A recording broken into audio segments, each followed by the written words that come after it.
Hi guys! So today I am very excited na to share with you ako ang experience and requirements on how I got here sa Uruguay. So, information, Uruguay is a country in Latin America, in South America, bordered with Brazil and Argentina. So it's a Spanish speaking countries.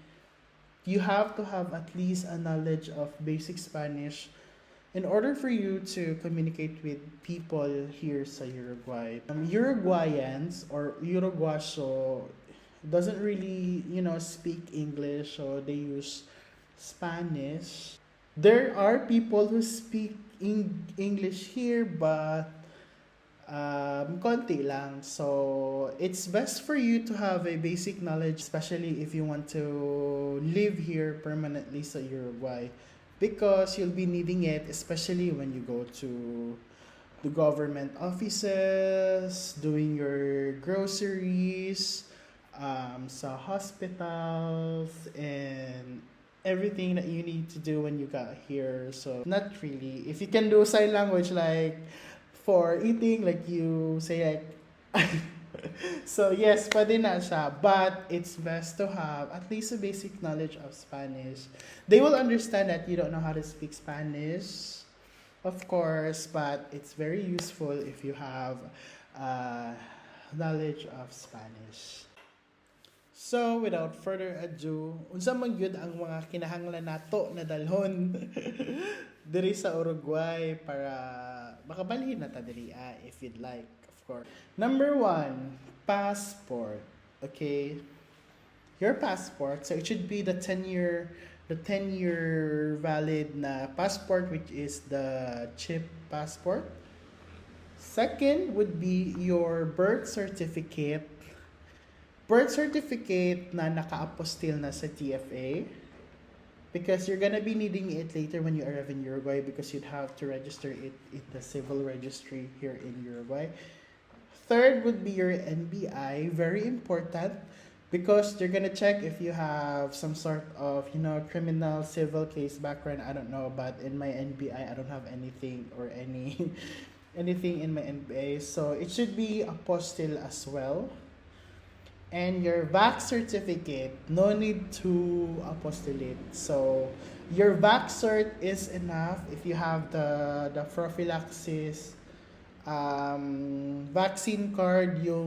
So actually, that is the basic requirements that you need to go here in Uruguay. So again, you need your passport, apostilled birth certificate, apostille na NBI, and your vac cert.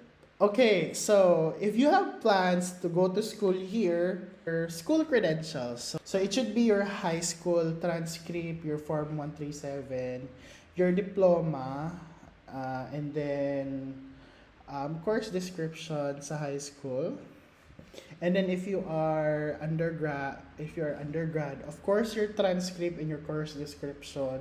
And if you're a graduate and you're gonna take masters, of course you'd have to bring your transcript, diploma, and course description. If you have plans to work here in Uruguay, wala naman talagang proper or requirement na kailangan mong dalhin from the Philippines. What I did was sent my resume, and then if they want to see my diploma, I just give them the link via my drive so that they can view it.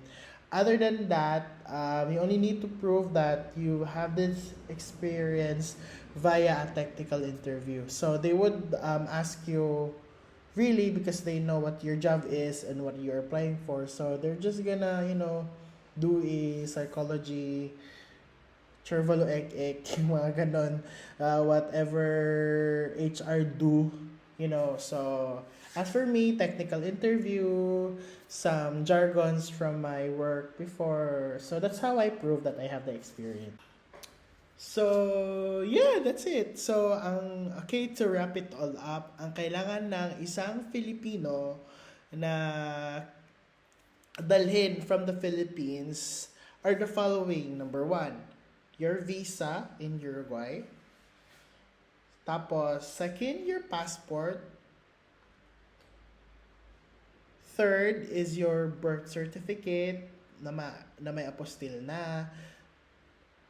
Fourth is your NBI with apostille pa rin. And your vax certificate. Okay? And then, if you want to go to school, you need to bring your school credentials. Kailangan naka-apostille yan lahat. And then, lastly, if you want to go to work, then you need to... Actually, wala nang dadalhin. But if you have certificate of employment, then that's good also. And much better if ipa-apostille mo na din. So, yay! So, that's it. So, very, very easy to obtain requirements. So, if you have plans, let me know, and I'll see you here in Uruguay.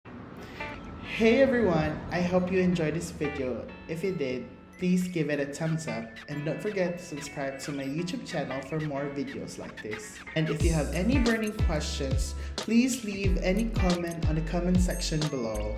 Peace! So, on our next video, storyahan nato unsa ang mga proseso, what are the process na kailangan natong buhaton when we got here in Uruguay.